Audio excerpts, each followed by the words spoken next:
Hi, my name is Gibson, and I'm the co-owner and creator of the Personal Development School. This is your daily breakthrough video, and in this video, I'm going to talk to you a little bit about the fearful avoidant, anxious preoccupied, and dismissive avoidant, and the importance of healing or transforming the self-critical internal dialogue. So, what you need to know first is that when we go through life, we form a whole bunch of different belief patterns. And these occur because of being exposed to different experiences. Maybe we get criticized by our parents or made fun of in school, and we make that mean I'm not good enough or I'm disliked. And those pieces of meaning create deep imprints on the subconscious mind. Now, these belief imprints create patterns of thought. So if we carry this belief imprint and we believe this to be a part of who we are, especially if it affected us enough and emotionally imprinted us deeply, or if we heard or were exposed to these things enough, right? Like a lot of criticism or bullying or things like this, then you have that as a part of your belief pattern about yourself. And from that, we project that out into the world. And so we make this mean, oh, well, I'm not smart enough. I'm not interesting enough. I'm not funny enough. And we have all these patterns of thought that come off of that belief that we have embedded in our psyche at a subconscious level and a part of who we believe ourselves to be.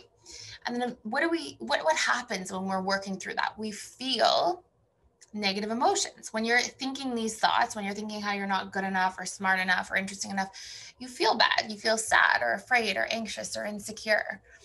And neuroscience has proven that every single decision we make is based on our emotions. So we feel a certain way, and then how do we act when we're feeling that way? Maybe we, aren't as expressive. We're not as sociable with people. We don't feel like we can be present because we're distracted by our own mind or our own thinking. And so those emotions as well not only impact our actions, but they're made up of neurochemicals, which creates different chemical balances or imbalances or shifts in our mind. And all of that gets sent through to physiology. So, for example, if you feel anxious when you're around people because you believe people don't like you, or you're not a likable or lovable person, or you're not interesting enough or good enough, you feel probably stress. And then you have increased cortisol levels triggered by that entire thought pattern. So, what we have to recognize is that our internal dialogue becomes our personality. It's not that like it's not like our actions are what come first. We act based on the beliefs we have about ourselves, the thoughts we think about ourselves on a regular basis, how we feel about ourselves according to these thoughts and interpretations. And we all see the world through this lens. And really, we see the world through the lens of our past experiences, and more often our negative experiences than our positive experiences, because our brain biologically is wired to focus more on negative things than positive, because it wants to know all the negative things so it can project the likelihood of these things recurring and protect us from these things happening or taking place. So a huge part of healing means changing our internal dialogue and recognizing that as we change our belief patterns about ourselves and reprogram them, as we change our thought patterns about ourselves, we feel differently. Literally, we physically feel differently because our physiology is less likely to be stuck in sympathetic nervous system mode, and we're less likely to have all these elevated cortisol reactions. Um, and when we're thinking more positive thoughts, we have more positive neurochemicals circulating more often. If we feel more connected to people, we have more oxytocin or serotonin. If we have a greater sense of well-being because we're thinking peacefully, peaceful and balanced thoughts, then we have more serotonin. If we have thoughts about how, we can encourage ourselves and we feel better about ourselves and we can, we feel capable, we might have more dopamine responses because that's like the motivation neurochemical. So all of these things are very interconnected. And so what I want you to recognize is not only the importance of like that whole paradigm or that whole cycle, like what you believe about yourself, you think about yourself, you feel about yourself, and you act accordingly. Like when you're feeling not good enough and you go into the interview, you probably act less good than you could, right? Like you limit your own potential to show up and be present and say the right things because your part of you is distracted by these thought patterns and these fears, and you're triggered and you can't be as present and open and creative in your thinking. And the same thing applies to if we go into an interaction with another person. Maybe you go on a date and you think you're not good enough. Like you overcompensate, or scare yourself in advance and don't take opportunities to go on dates, or don't take opportunities to meet new people, or diminish yourself. And there's so many variations, but you see the point, right? So what we need to be able to do is reprogram our beliefs. And as a result, our thought patterns change, emotions change, and our actions will change. And you can think of it as like if your beliefs are the tree trunk and your thoughts are the tree branches and your emotions are the leaves, and so on and so forth.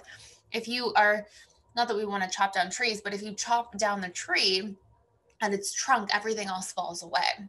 So if this is something that you really want to focus on doing, and I'm going to tell you the different attachment styles and the different big versions of this that take place, the emotional mastery and belief reprogramming course is like your full course for how to dive into this. We do have advanced courses that go further into like your core wounds and like really seeing the full spectrum picture and learning how to reprogram at the belief level, the thought level, the emotion equilibrational level.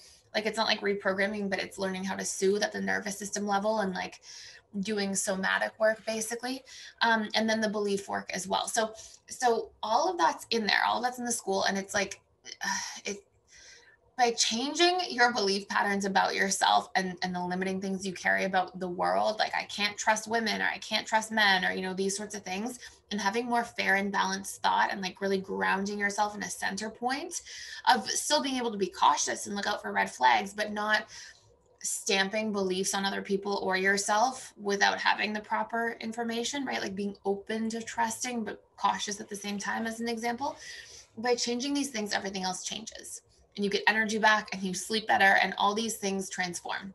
And I'm telling you that as somebody who's gone through that firsthand. So what my point is here is emotional mastery and belief reprogramming course, and then advanced core wounds course. If you want to go a little deeper even and just gather more information and understand core wounds as a whole, that's your way to go. The with you is 25% off. It's the coupon code. And that is for 3, 6, or 12-month bundles if you want to start and like do a deep dive now. So when it comes to like the actual self-critical internal dialogue, knowing all of that is the most important first part, is like understanding how it works and the dynamics that are at play. Now, a little bonus part that I want you to know here is this tends to take place in specific ways for specific attachment styles. So number one, you'll often see that anxious, preoccupied individuals, and I want you to think of it this way. I want you to think of your internal dialogue, all those thoughts you think throughout the day, which research shows is like roughly 60 to 70,000 thoughts a day. And that's according to a study done at the USC Neuroimaging Institute, I believe. And so if we're thinking all these thoughts, like think about the impact that has throughout the course of a day, right? But I want you to think of your thoughts as largely narrating what you hear or see outside of yourself, and taking that and like narrating it internally. So for example, if it's going to be around your wounds. So if you're anxious, preoccupied, and you have this big fear of abandonment, you're probably narrating a lot about the fear of abandonment. Anxious, preoccupied also, because your mind, your internal dialogue even will speed up around the places that you have the most wounds. If you believe that you're not good enough, right, you're going to be narrating that story. If you are afraid of being rejected because you have wounds and belief imprints about I am rejected or I will be rejected from painful earlier experiences, you're going to have a lot of stories you're telling throughout the day about rejection. Like maybe you go to work and you're like, you leave work, you're like, did my coworker reject me at lunch? Like, why didn't they want to eat lunch with me? Or what happened here? And your mind is actually spending a lot of its time and energy in its internal dialogue, specifically focused around those core wounds. Other ones, you're going to have stories as an anxious, preoccupied of exclusion, being unloved, being alone, right? Dismissive avoidance. Dismissive avoidance of a huge core wound around shame and this belief that something's wrong with me. And they spend a lot of time shaming themselves in their internal dialogue and in their feelings. They have a lot of fear of being unsafe, and they spend a lot of time thinking, what if I want to run out of resources? What if this happens? What if that happens? I have to hoard this to feel safe. I have to keep this to feel okay.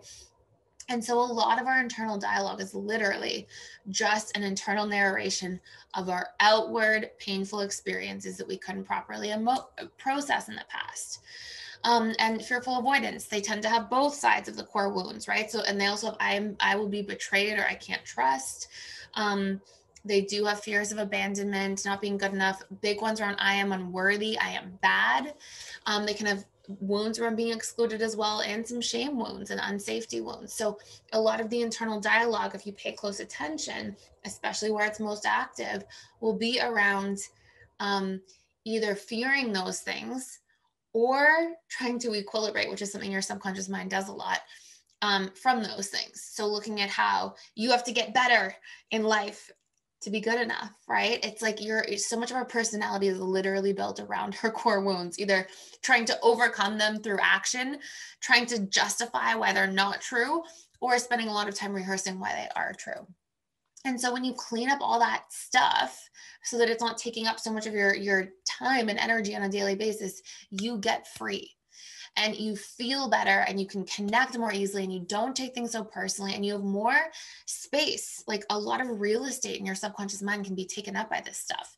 And the absence of this gives you all this space to focus on what you want to create and what you want to intend and what you want to build in your life. And all these wonderful things can start taking place once that stuff stops distracting you so much. So this is sort of like a build on the video I did the other day where I shared as part of this being a personal part of my healing experience and how important this was. So I just wanted to like actually give some more resources around it. And of course, like I mentioned, the 2 courses, if you want to focus on this, Emotional Mastery and Belief Reprogramming, Advanced Core Wounds course, that's for you. So thank you so much for watching and for being here. I'll put a link to the With You discount coupon code in the description box below and a card on this video. And that's it for today. Thank you for watching. I'll see you in the next video.